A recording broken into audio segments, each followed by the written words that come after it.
Pay attention to this security footage recovered from a lakeside property in Wayzata, Minnesota. You're looking at 5 men trapped inside a metal cage, submerged in water up to their necks. See how they're all wearing bright red life jackets? Notice the panic in their eyes, the way they're pressed against the bars. Watch the water around them. It's not just lake water. That's blood mixing with the surface, turning the pristine lake crimson. This footage was running on a continuous loop on the property owner's personal computer, and investigators believe he watched it over and over again while the men fought for their lives just yards from his deck. In the next 2 hours, you're going to hear how a supposed business retreat turned into one of the most calculated torture cases in Minnesota history, and how the very technology meant to protect these men became the evidence that would either save them or document their final moments. You know that feeling when you get invited to something that sounds too good to be true? Like when someone offers you an all-expenses-paid weekend at a luxury lake house, promises to clear the air about some business disagreements, and assures you that everything's going to work out fine. For 5 men in September 2003, that invitation turned out to be exactly what it seemed. Too good to be true. Let me tell you about these 5 guys because they weren't random victims. They were smart, successful, cautious men who should have seen it coming. There was Daniel Foster, 34, a software engineer with 2 kids and a mortgage. Kevin Park, 29, a systems analyst who'd just gotten engaged. Marcus Thompson, 41, the oldest of the group and the most skeptical one. James Chen, 32, who'd been friends with their boss for over a decade. And Robert Mills, 36, a project manager who'd worked his way up from entry level. All 5 of them worked for Harlow Technologies, a rapidly growing tech company in downtown Minneapolis. And all 5 of them had recently discovered something that kept them up at night. Their boss, Vincent Harlow, was running one of the most sophisticated Ponzi schemes in Minnesota history. Vincent Harlow was the kind of guy who made you believe anything was possible. 42 years old, charismatic, always impeccably dressed, always talking about the next big innovation. He'd started Harlow Technologies in 1998, right when the dot-com boom was taking off, and for a while, it looked like he'd struck gold. The company claimed to be developing revolutionary data encryption software that would change cybersecurity forever. Investors poured in millions. Contracts were signed with major corporations. Everything looked legitimate. But here's the thing about Ponzi schemes. They work great until they don't. And by September 2003, cracks were starting to show. It started with an email. Simple, professional, sent from Vincent's personal account on Thursday, September 18th, 2003. The subject line read, "Weekend Retreat, Important Discussion." The message was brief. Vincent acknowledged there had been some financial irregularities that needed to be addressed. He wanted to meet with the 5 of them, just them, nobody else, at his lake house that weekend. They'd talk everything through, figure out a solution, and come back Monday with a plan that protected everyone. Daniel Foster was the first to respond. He'd been having panic attacks for 3 weeks, ever since he'd accidentally accessed a file server he wasn't supposed to see. The numbers didn't make sense. Millions of dollars moving in and out of accounts with no corresponding projects, no legitimate business expenses, just movement. Like someone was shuffling money around to create the illusion of profit while actually hemorrhaging cash. He'd shown the files to Kevin Park, who'd shown them to Marcus Thompson, who'd brought in James Chen and Robert Mills.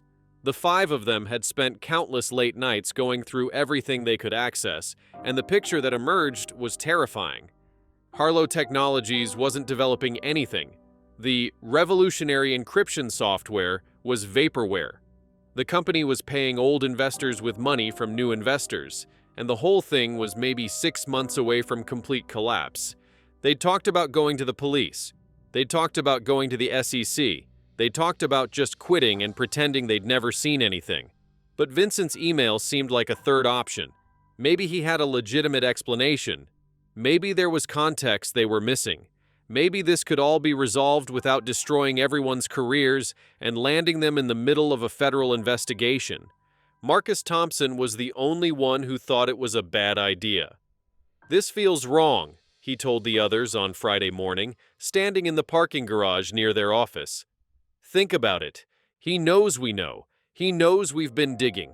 Why would he invite us to his private property, away from the city, away from witnesses?" "Because he wants to talk off the record," James said. "If we meet in the office, there's a paper trail. If we meet at his house, we can speak freely." "Or he wants us isolated." "Vincent's not violent," Kevin insisted. "He's a businessman.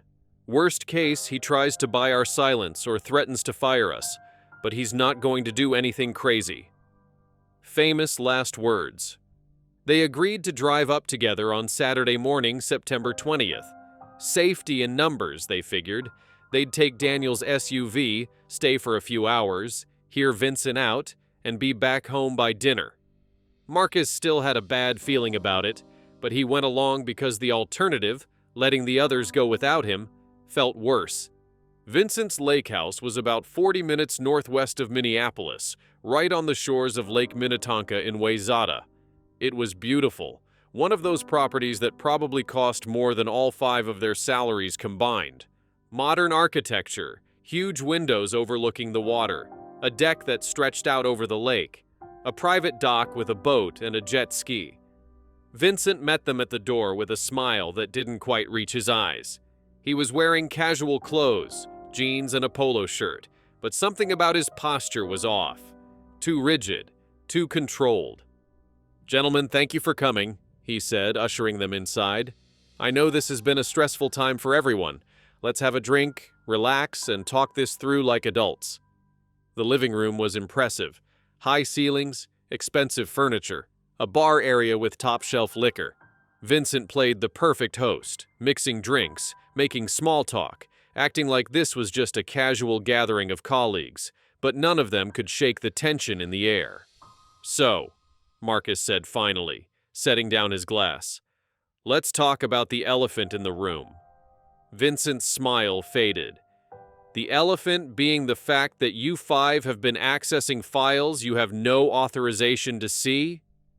"The elephant being the fact that those files show you've been defrauding investors for at least 3 years, Marcus shot back. The temperature in the room seemed to drop 20 degrees. Vincent stared at Marcus for a long moment, then looked at each of the others in turn. "Is that what you all think? That I'm running some kind of scam?"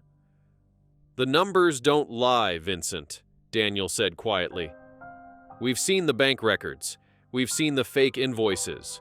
We've seen how much money is coming in versus how much is actually being spent on development. There's no product.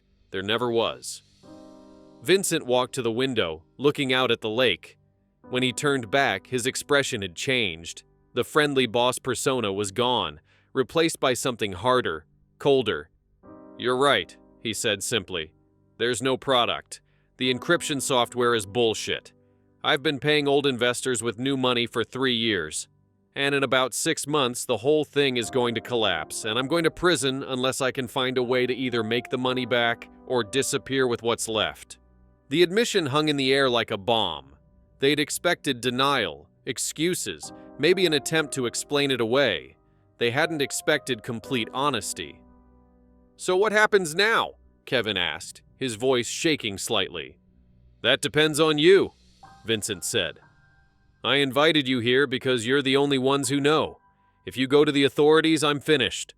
My wife leaves me, I lose everything. I spend the next 20 years in a federal prison. But here's the thing. If I go down, you all come with me." "What are you talking about?" James demanded. "We didn't do anything." Vincent smiled, and it was the most chilling thing they'd seen all day. "Didn't you? Who do you think signed off on those fake invoices? Who approved the fraudulent contracts? Who processed the wire transfers? I made sure every single transaction has at least one of your names on it. You're not innocent bystanders. You're accomplices. Maybe you didn't know what you were doing, but try explaining that to a federal prosecutor." "You set us up," Marcus said slowly, his face going pale. "I protected myself. There's a difference, and now we're all in this together, whether you like it or not. So here's my proposal. We destroy the evidence, You keep your mouths shut, and we all walk away from this. I'll shut down the company, claim the market changed, and we move on with our lives. Nobody goes to prison, nobody loses everything." "And if we don't agree?" Robert asked. Vincent's expression didn't change. "Then we all go down together, but at least I'll have the satisfaction of taking you with me." They argued for another hour. Vincent had thought of everything. He showed them documents with their forged signatures, emails that had been doctored to make it look like they were aware of the fraud, bank records that implicated them in the money movement.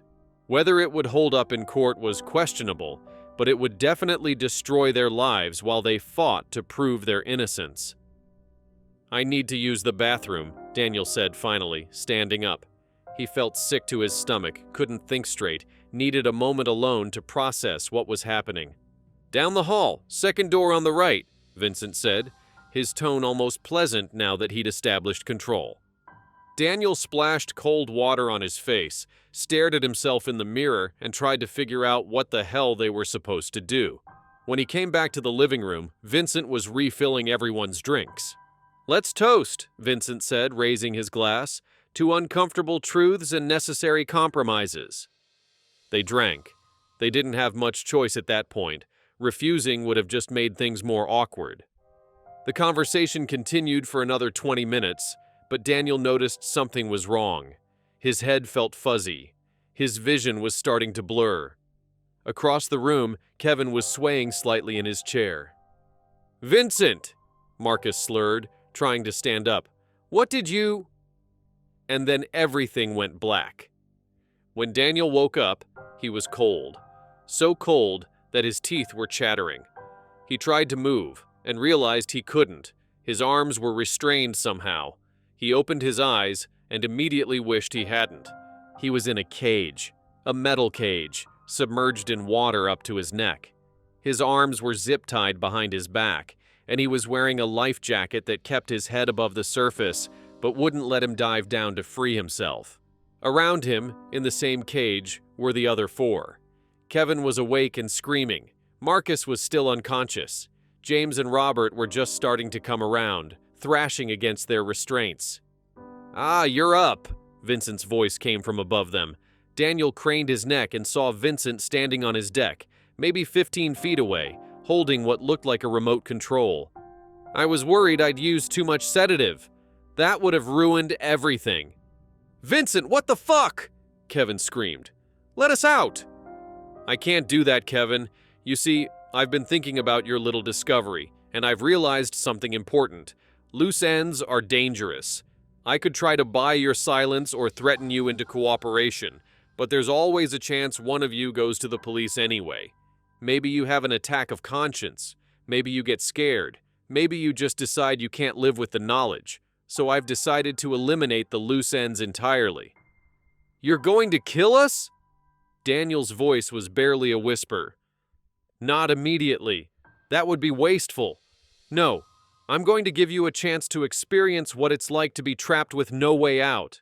Kind of like how I've been feeling for the past 6 months, watching everything I built crumble around me. This cage has an interesting mechanism. Every 30 minutes, it lowers another 6 inches. Right now, you can breathe comfortably. In 4 hours, you'll be completely submerged.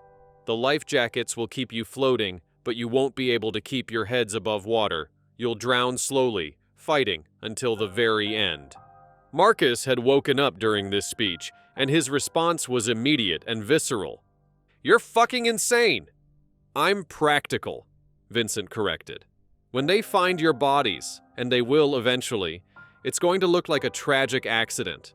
5 employees who came to their boss's lake house for a weekend retreat decided to go swimming, got trapped in an old fishing cage that was chained to the dock, and drowned. Terrible tragedy. I'll be devastated, of course. I'll tell the police how I went into town for supplies and came back to find this horror. There won't be any evidence of foul play because I'll make sure the sedative is out of your systems by the time you're found. Just 5 guys who made a stupid mistake." "The zip ties!" James shouted. "How are you going to explain the zip ties?" Vincent held up a pair of bolt cutters. These will be gone long before anyone finds you. The restraints are just to make sure you can't coordinate an escape attempt while I'm still here. Once the cage is fully submerged and you're all unconscious, I'll cut you free. By the time the police arrive, there'll be nothing suspicious. Just tragedy." And then Vincent walked back into his house, leaving them screaming and thrashing in the cage as the morning sun climbed higher in the sky. The first 30 minutes were chaos. All 5 of them screaming for help, yelling Vincent's name, trying desperately to break free from the zip ties. But Vincent had chosen his location carefully. The lake house was isolated, surrounded by trees, with the nearest neighbor at least half a mile away. Nobody could hear them. When the cage lurched downward for the first time, dropping 6 inches deeper into the water, the screaming got worse. The water was now up to their chins. They had to tilt their heads back to keep their mouths and noses clear. "We need to stay calm," Marcus said, trying to project authority despite the terror in his eyes. "Panicking uses up energy. We need to think." "Think about what?" Kevin was crying now, hyperventilating. "We're going to die. He's going to kill us and make it look like an accident." "We're not dead yet," Daniel said, his engineer's brain trying to solve the problem. "The cage has to have a mechanism. If it's lowering on a timer, there has to be a way to stop it or reverse it." "Even if we could reach it, our hands are tied," Robert pointed out. James was the quietest of the group, and he'd been studying the cage structure while the others talked. "Look at the bars," he said suddenly. "Some of them are rusty. Really rusty. What if this isn't something Vincent built specifically for this? What if he's repurposing some old equipment?" Marcus looked around more carefully. James was right. The cage looked old, maybe decades old. "It's a fishing cage," he realized. "Commercial fishermen used to use these for holding live catch. Vincent must have found it somewhere and rigged up the lowering mechanism." "How does that help us?" Kevin demanded. "Because if it's old equipment," Daniel said slowly, "the mechanism might not be sophisticated. It could just be a simple winch system with a timer. If we can figure out where the controls are..." Another 30 minutes passed. Another 6-inch drop. The water was now covering their chins even when they tilted their heads back. They had to actively work to keep their noses above the surface. That's when the bleeding started. Marcus had been trying to work his hands free from the zip ties, scraping his wrists against the rough plastic over and over despite the pain. The ties finally snapped, but not before opening up deep gashes on both wrists. Blood immediately started flowing into the water, creating swirls of red around him. "Oh God," Robert whispered, watching the blood spread. "Oh God, the water's turning red." "Shut up about the blood," Marcus snapped, even as he brought his bleeding hands around to the front. The pain was intense, but he had mobility now. He immediately started working on Kevin's ties, fumbling with the thick plastic. But the blood was everywhere. All of them had been thrashing against their restraints, and while Marcus's injuries were the worst, they all had cuts and abrasions. The life jackets were chafing against their necks and underarms, creating raw patches that stung in the lake water. The combination of 5 bodies bleeding into the same confined space was turning the water around them pink, then red, then a deep crimson that made the whole situation feel even more nightmarish. Marcus got Kevin free, and Kevin immediately started working on James while Marcus moved to Robert. Within 10 minutes, all 5 of them had their hands free, but that victory was immediately tempered by the next automated drop. The water was now at nose level. They had to tread water constantly, pushing themselves up with their legs to keep breathing. "The cage door!" Daniel shouted, pointing to a section of bars that looked different from the others. "There has to be a locking mechanism." They found it, a heavy-duty padlock securing a gate in the cage wall. Even with their hands free, they had no way to open it. Daniel tried to force it, throwing his weight against the bars, but the structure was solid despite its age. "We're thinking about this wrong," James said, his voice eerily calm despite their situation. "We can't break out, but maybe we can signal for help." "How?" Kevin demanded. "We're in the middle of nowhere." "The blood," James said. "The water around us is bright red. If a boat goes by, if anyone's on the lake, they'll see it. We just need someone to notice." It was a slim hope, but it was something. They started coordinating their movements, trying to create splashes and waves that would spread the blood-tinged water as far as possible. They shouted in unison, timing their yells to maximize the chance that someone might hear. Another drop. The water was now over their noses. They had to constantly push upward to snatch breaths, using the life jackets to gain extra inches of buoyancy. Inside his house, Vincent Harlow watched it all on his security camera feed.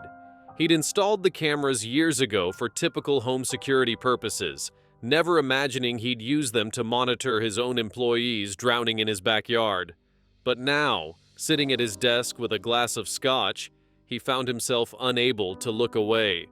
The sight of the blood spreading through the water bothered him more than he'd expected. He'd thought he was prepared for this, thought he'd steeled himself to watch them die. But seeing it actually happen, seeing them fight and bleed and slowly lose the battle against the rising water, made his stomach turn. He took another drink and told himself it was necessary. They'd discovered his secret. They could destroy him. This was self-preservation, nothing more. In a few hours, it would be over. The cage would finish its descent, they'd drown, and he'd clean up the scene to make it look like an accident. Life would go on, except his hands were shaking, and he couldn't stop watching the screens. Back in the cage, something changed. Robert had been feeling along the bottom of the cage with his feet and found something, a metal plate that felt different from the bars. "There's something down here," he shouted. "Some kind of access panel or I don't know, but it's loose." Daniel immediately dove down, using his hands to explore what Robert had found. The life jacket pulled him back up after a few seconds, but he'd felt it. A removable panel in the floor of the cage, probably for cleaning or maintenance. It was held in place by corroded bolts that might, with enough effort, be breakable. They took turns diving down, working on the bolts, trying to loosen them despite having no tools and limited air. The life jackets made it nearly impossible to stay under for more than a few seconds, but they kept trying, kept diving, kept fighting. Another drop. The water was fully over their heads now, even when they pushed upward. They had to time their breaths, pushing up for a gulp of air, and then sinking back down to work on the bolts. It was exhausting. It was terrifying. It was slowly killing them. But one of the bolts came loose, then another. Marcus's fingers were bleeding so badly that he could barely grip anything, but he kept working. Daniel's lungs were burning from the repeated dives. Kevin had swallowed so much lake water that he was vomiting between breaths. 3 bolts loose, only 1 more to go. That's when they heard the boat. At first, they thought they were hallucinating. The sound of an outboard motor seemed impossible. They were dying, losing oxygen, starting to experience the first stages of drowning. Of course, their brains would create false hope, but the sound got louder, closer. James broke the surface, took the deepest breath he could, and screamed with everything he had left. "Help! We're in the water! Help us!" On Lake Minnetonka, 2 fishermen, Bill Henderson and his son Tyler, were heading back to shore after a morning of unsuccessful fishing. Tyler was steering the boat while Bill was securing their gear when something caught Bill's eye. "Tyler, slow down," Bill said, pointing toward the shore. "What the hell is that?" The water near one of the private docks was red, not just pink or slightly discolored, actually red, like someone had dumped dye into the lake. "Probably just algae or something," Tyler said, but he slowed the boat anyway. "That's not algae," Bill said, standing up to get a better look. "That's too bright. That's..." And then they heard the screaming. Tyler immediately gunned the engine toward the dock. As they got closer, they could see the cage beneath the surface, could see the 5 men inside it, could see the blood and the panic and the desperate faces breaking the surface for air. "Oh my God," Tyler whispered. "Oh my God, Dad, there are people in there." Bill already had his phone out, dialing 911. "This is Bill Henderson. We're on Lake Minnetonka near the eastern shore, private dock, and there are people trapped in some kind of cage in the water. They're bleeding. They're drowning. We need help right now." Tyler brought the boat as close as he could without ramming the cage. "Hold on!" he shouted to the men. "We're getting help!" Marcus's voice was weak but clear. "Bolt cutters! He has bolt cutters in the house! The lock on the cage!" "Who has bolt cutters?" Bill asked, confused. "The house! Vincent Harlow! He put us here! He's trying to kill us!" Bill and Tyler exchanged glances. This wasn't just a terrible accident. This was attempted murder. "Tyler, stay with them," Bill said, already climbing onto the dock. "I'm going to the house." "Dad, be careful! If this guy's dangerous..." "Those men are going to die if we don't get them out right now." Bill ran up the dock toward Vincent's house. The back door was locked, but he didn't hesitate. He picked up a decorative rock from the garden and smashed through the glass door. Inside, he could hear sirens in the distance. The 911 dispatcher must have already sent emergency services. He found Vincent sitting at his desk, staring at computer screens showing different camera angles of the cage and the 5 men inside it. Vincent turned slowly, looking at Bill with an expression that was hard to read, resignation maybe, or relief that it was finally over. "They're in the garage," Vincent said quietly. "The bolt cutters, in the red toolbox." Bill didn't waste time on questions. He ran to the garage, found the bolt cutters, and sprinted back to the dock. The water around the cage was so red now that it looked like a scene from a horror movie.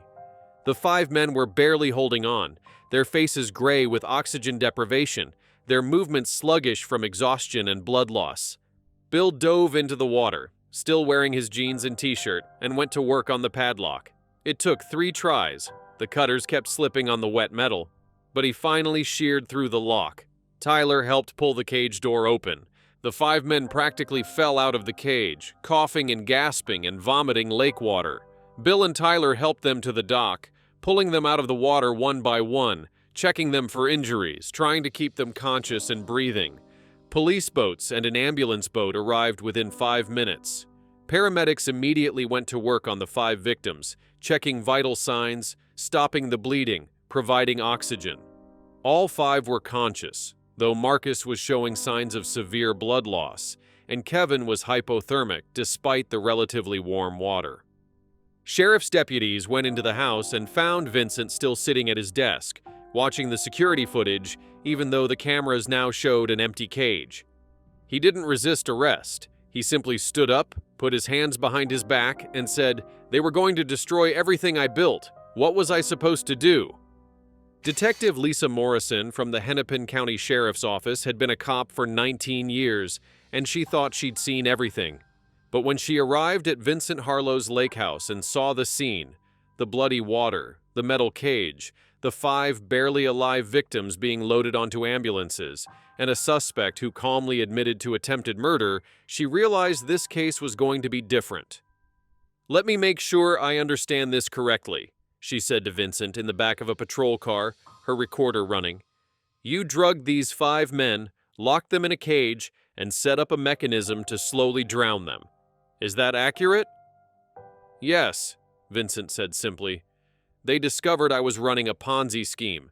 They were going to report me. I couldn't let that happen." "So you decided to kill them?" "I decided to protect myself. There's a difference."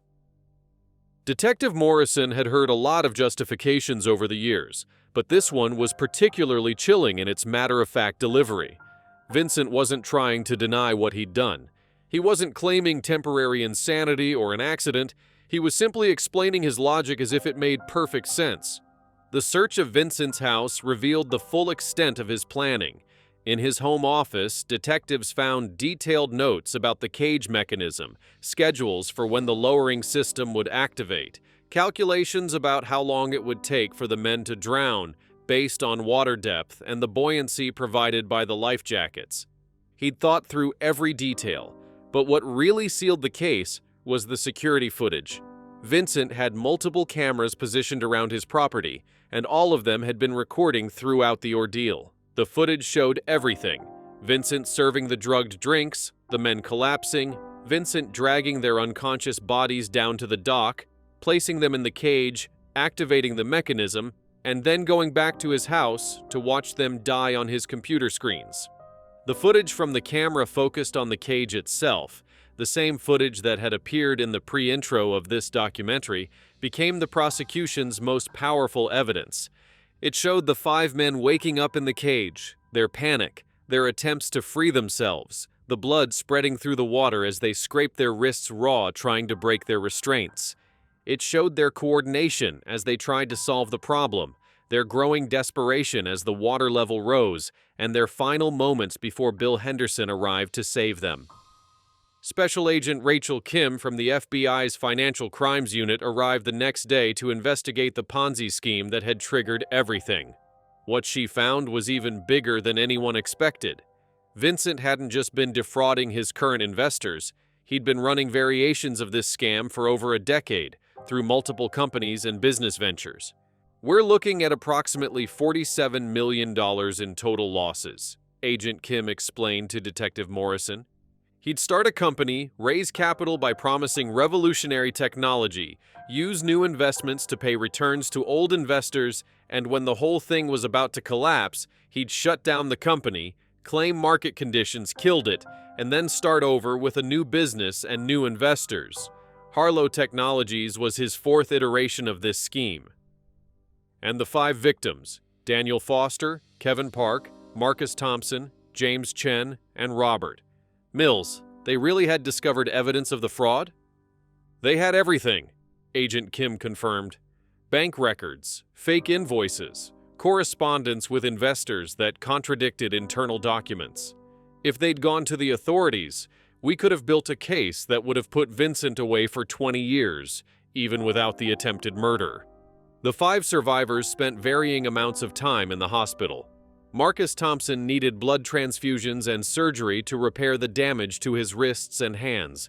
Kevin Park was treated for hypothermia and aspiration pneumonia from inhaling lake water. Daniel Foster, James Chen, and Robert Mills all required treatment for their injuries, but were released within a few days. The psychological trauma was harder to quantify. All 5 men reported nightmares, panic attacks, and severe anxiety, particularly around water. Daniel couldn't take a bath without having flashbacks. Kevin had to switch to showers because filling a bathtub made him hyperventilate. Marcus developed claustrophobia so severe that he couldn't ride in elevators, but they were alive, and they knew how close they'd come to not being. Bill Henderson and his son Tyler had saved them with maybe 15 minutes to spare. After that, the water would have been too deep for any of them to keep breathing, even with the life jackets.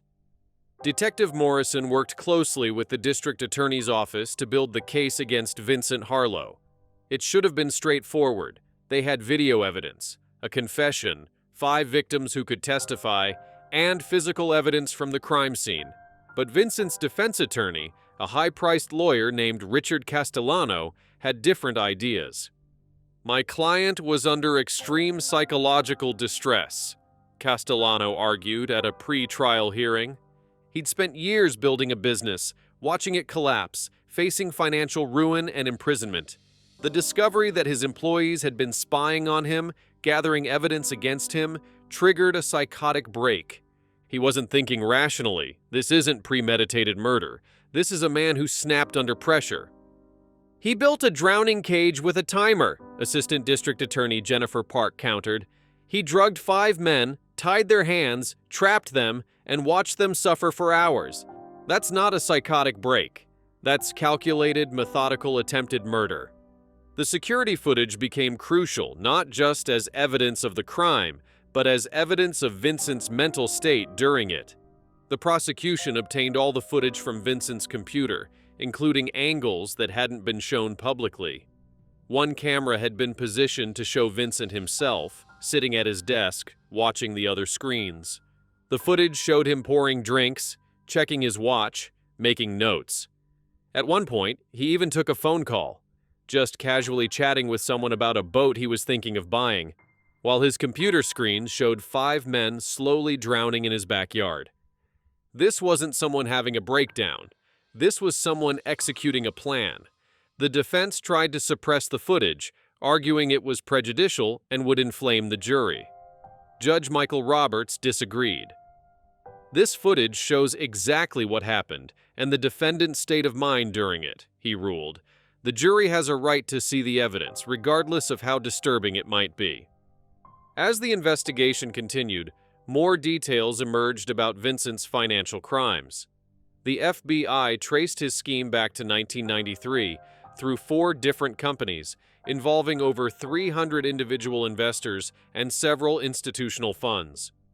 The total fraud exceeded $47 million, making it one of the largest Ponzi schemes in Minnesota history. Agent Kim discovered that Vincent had been preparing to flee the country when the 5 employees discovered his fraud. He had fake passports, offshore bank accounts in the Cayman Islands, and a plan to disappear to a country with no extradition treaty. The weekend meeting at his lake house hadn't been about resolving the situation. It had been about eliminating the witnesses so he could execute his escape plan.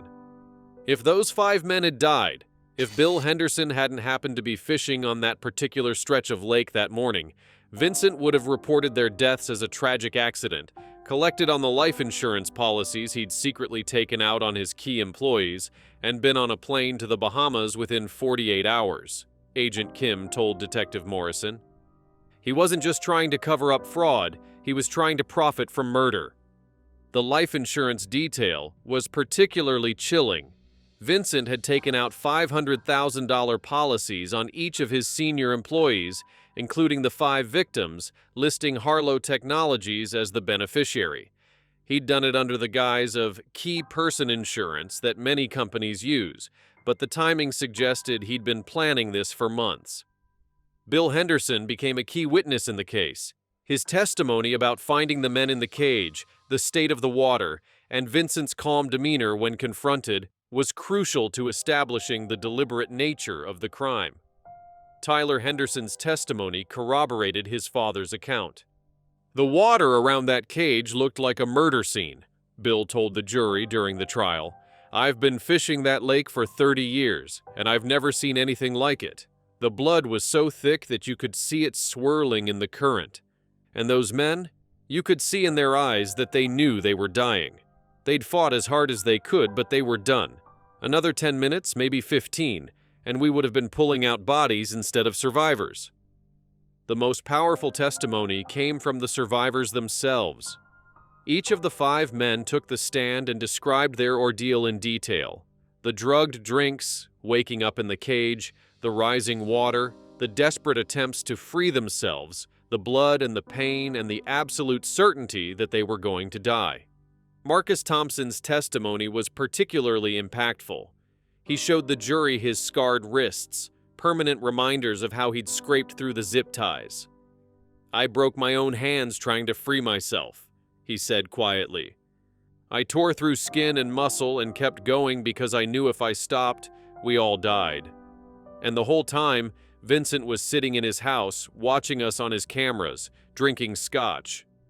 He wasn't having a psychotic break. He was comfortable. He was in control. He was enjoying it. The prosecution played the security footage for the jury, all of it, including the camera angle showing Vincent at his desk. The courtroom was silent as they watched 5 men fight for their lives while their would-be killer observed from a comfortable chair. Several jury members were visibly emotional. One woman had to leave the courtroom briefly to compose herself. Vincent didn't testify in his own defense. His lawyer advised against it, knowing that the prosecution would eviscerate him on cross-examination. Instead, the defense focused on trying to establish reasonable doubt about his intent, arguing that maybe he'd planned to rescue them at the last minute, that maybe it was meant to be a scare tactic that went too far. But the evidence contradicted that theory. The bolt cutters he'd mentioned to Bill Henderson were never going to be used to free the men. They were meant to remove the zip ties after the men were dead, to eliminate evidence of restraint. The timer on the cage mechanism had no emergency stop function. Vincent had set it in motion and walked away, fully intending for it to run its course. The prosecution also presented testimony from a forensic psychologist who'd evaluated Vincent after his arrest. Dr. Patricia Brennan testified that Vincent showed clear signs of narcissistic personality disorder and antisocial traits, but was legally sane and fully understood the consequences of his actions. Mr. Harlow knew exactly what he was doing. Dr. Brennan explained to the jury. He planned meticulously, executed deliberately, and showed no remorse afterward. His primary concern throughout our interviews was not the suffering he'd caused, but the fact that his plan had failed. He viewed the 5 victims not as human beings, but as obstacles to his financial security. This is a man who is completely capable of understanding right from wrong. He simply doesn't care. The defense called their own expert, a psychiatrist who argued that the pressure of maintaining a Ponzi scheme for years had created cumulative psychological damage that impaired Vincent's judgment. But on cross-examination, ADA Park dismantled this theory by showing the psychiatrist Vincent's detailed planning notes, his calm phone call about buying a boat while watching the men drown, and his post-arrest interviews where he showed perfect recall and rational thought about everything except empathy for his victims. Another damning piece of evidence emerged during the trial: Vincent's internet search history. In the weeks leading up to September 20th, he'd researched drowning times, the effects of sedatives, how to stage accidental deaths, and legal precedents for murder cases without bodies. He'd also looked into countries with no extradition treaties and researched how to obtain fake passports. This wasn't a snap decision, Ada Park told the jury in her closing argument. This was a carefully orchestrated plan to commit murder and flee the country. Vincent Harlow had every opportunity to choose a different path. He could have declared bankruptcy. He could have negotiated with his employees. He could have turned himself in to authorities. Instead, he chose to drug 5 men, lock them in a cage, and watch them slowly drown while he sipped scotch and planned his escape. That's not a man in crisis. That's a man who values his own comfort more than human life. The jury deliberated for 2 days. When they returned, the verdict was unanimous on all counts: guilty of 5 counts of attempted first-degree murder, 5 counts of kidnapping, 5 counts of aggravated assault, and 1 count of conspiracy to commit murder. Vincent's face remained expressionless as the verdict was read. His wife, who'd been sitting in the courtroom every day, broke down in tears, not for her husband, but for the victims and their families. During the post-verdict interviews, juror number 7, a retired teacher named Margaret Chen, spoke to the press about why the deliberations took 2 days, despite the overwhelming evidence. "We all knew he was guilty from the first vote," she explained. "But we felt we owed it to everyone involved to review every piece of evidence carefully, to make sure we weren't missing anything that might create reasonable doubt. In the end, there wasn't any doubt at all.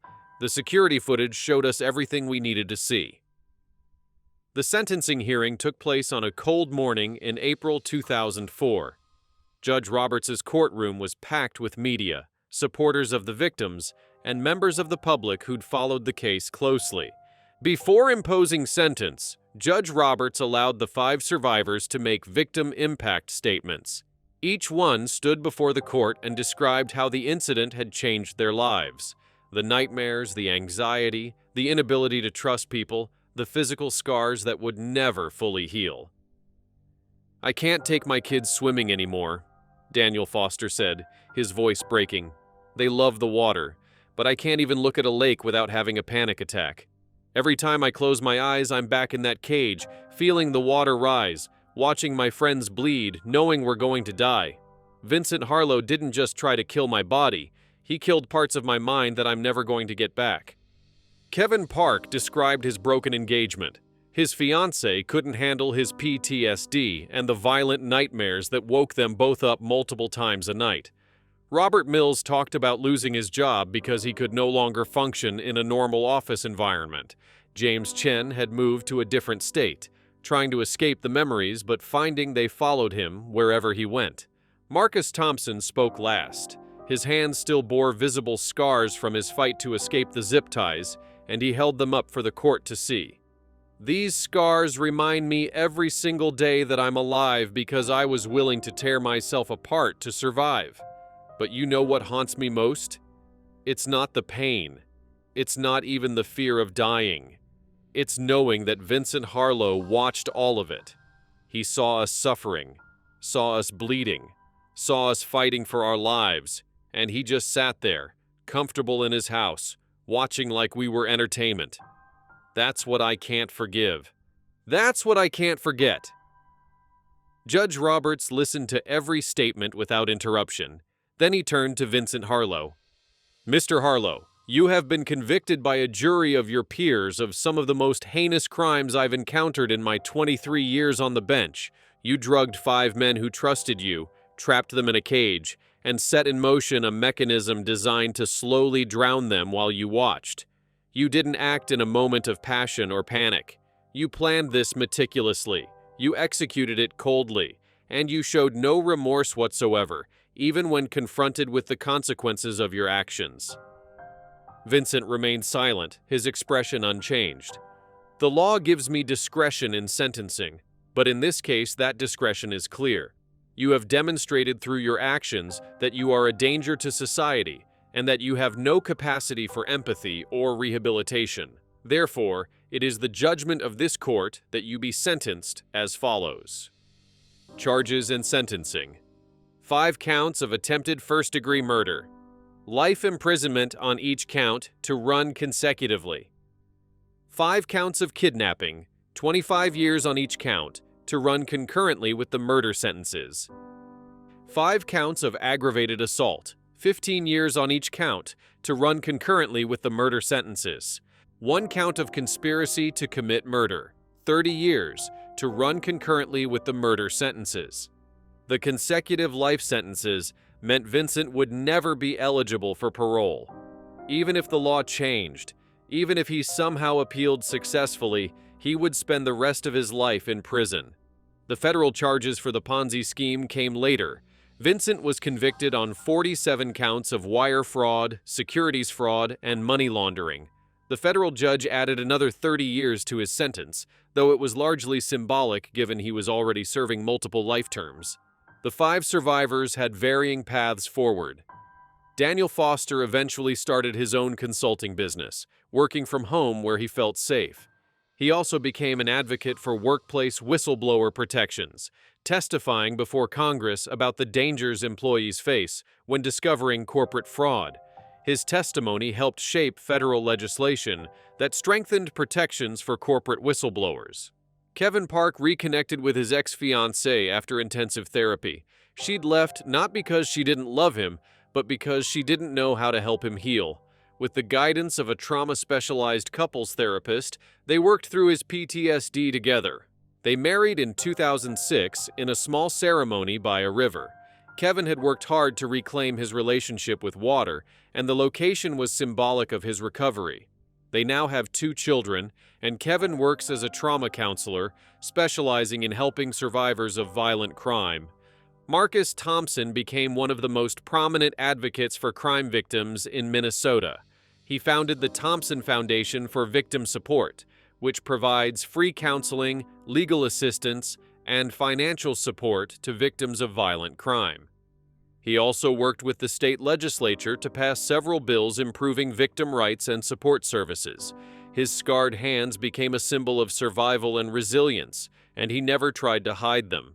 James Chen and Robert Mills both moved away from Minnesota, seeking fresh starts in places where they weren't recognized as the cage victims.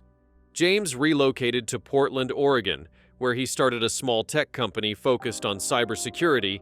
His experience with Vincent's fraud made him passionate about creating systems to detect financial crimes. Robert moved to Austin, Texas, where he became a project manager for a nonprofit organization that helps refugees resettle in the United States. Both found new careers and slowly rebuilt their lives, though they stayed in touch with the others through a private support group they'd formed. The 5 men gather every year on September 20th, the anniversary of the attack, not to dwell on the trauma, but to celebrate survival. They call it their second birthday, the day they were reborn into lives they'd almost lost.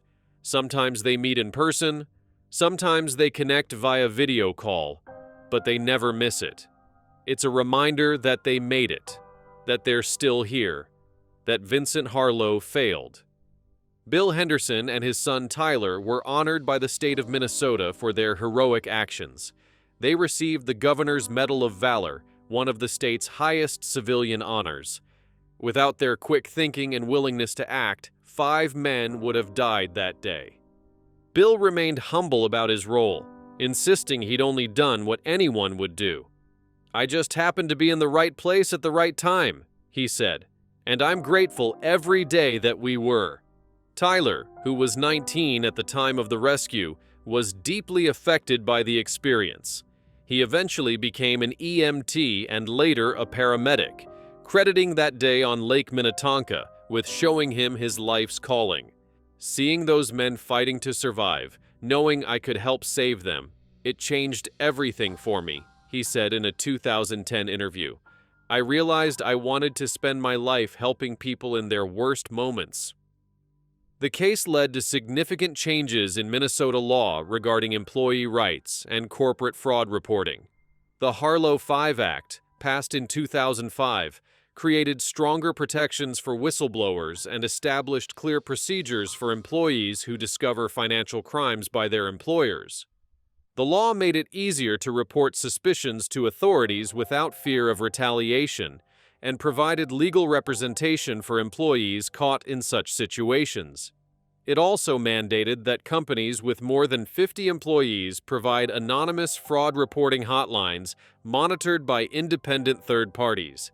Additionally, the case sparked a nationwide conversation about the psychological profiles of white-collar criminals and the potential for violence when financial crimes are threatened with exposure. The FBI created new training programs for agents investigating financial fraud, emphasizing the need to assess potential violence risk in suspects facing exposure. The metal cage was removed from Lake Minnetonka and became part of a law enforcement training exhibit about premeditated violence and crime scene analysis. It's now housed at the FBI's Training Academy in Quantico, Virginia, where it serves as a grim reminder of how far someone will go to protect their secrets and how important it is to notice when something's wrong. Academy instructors use the case to teach about the intersection of financial crime and violence, the importance of preserving digital evidence, and how seemingly white-collar criminals can escalate to attempted murder when cornered. Vincent Harlow is currently serving his sentence at the Minnesota Correctional Facility in Oak Park Heights, a maximum security prison. He's filed multiple appeals, all of which have been denied. According to prison officials, he maintains that he was protecting his livelihood and that the 5 men brought it on themselves by threatening to expose him. He has shown no remorse and has been denied parole at every hearing, not that it matters given his consecutive life sentences. In prison, Vincent has become something of a pariah. Even among inmates serving time for violent crimes, there's a code, and attempting to drown 5 people while watching on camera crosses a line that makes him a target. He's been in protective custody for most of his incarceration, after several incidents where other inmates tried to attack him. Lake Minnetonka is beautiful again. The blood has long since washed away, diluted by thousands of gallons of clean water. Boats pass by Vincent's former property, which was sold to pay restitution to his fraud victims, without knowing the horror that unfolded there. The new owners completely renovated the house and removed the dock where the cage had been anchored, replacing it with a new structure that bears no resemblance to the crime scene. But for 5 men and their families, the memory remains as vivid as it was on that September morning in 2003. Daniel's children are teenagers now, and he's finally able to take them swimming, though he never goes in water deeper than his chest. Kevin's kids don't know the full story of what happened to their father. They just know he's a survivor who helps other people heal. Marcus continues his advocacy work, his scarred hands a permanent reminder of the price of survival. James and Robert have built new lives far from Minnesota, but they carry the experience with them every day. "People ask me if I've forgiven Vincent," Marcus Thompson said in a 2015 interview, sitting in his foundation's office with his scarred hands resting on his desk. "The answer is no, and it probably always will be. But I've learned to live with what happened. I've learned that survival isn't just about escaping with your life. It's about reclaiming it afterward, piece by piece, day by day. We're all still here. We're all still fighting. and that's the best revenge we could possibly get. The 5 survivors have all contributed to a documentary film about their experience, scheduled for release in 2025. The film includes the security footage that saved their lives, interviews with investigators and prosecutors, and candid conversations about trauma and recovery. All proceeds will go to the Thompson Foundation and other organizations supporting crime victims. We want people to understand that workplace fraud isn't just a financial crime, Daniel Foster explained when announcing the documentary project. When we discovered what Vincent was doing, we thought the worst that could happen was losing our jobs or being implicated in his scheme. We never imagined he'd try to kill us. People need to know that when you corner someone with everything to lose, they can become dangerous, and employees need to know they have protections when they discover wrongdoing. In memory of all those who've suffered at the hands of people they trusted, who've fought against impossible odds, and who've found the strength to rebuild their lives from the wreckage, we remember. We honor their courage, we celebrate their survival, and we refuse to let their stories be forgotten. For Daniel Foster, Kevin Park, Marcus Thompson, James Chen, and Robert Mills, 5 men who refused to die in a cage, who fought through blood and water and fear to survive, your story stands as a testament to human resilience and the power of refusing to give up even when death seems certain. You survived, and that matters more than anything else.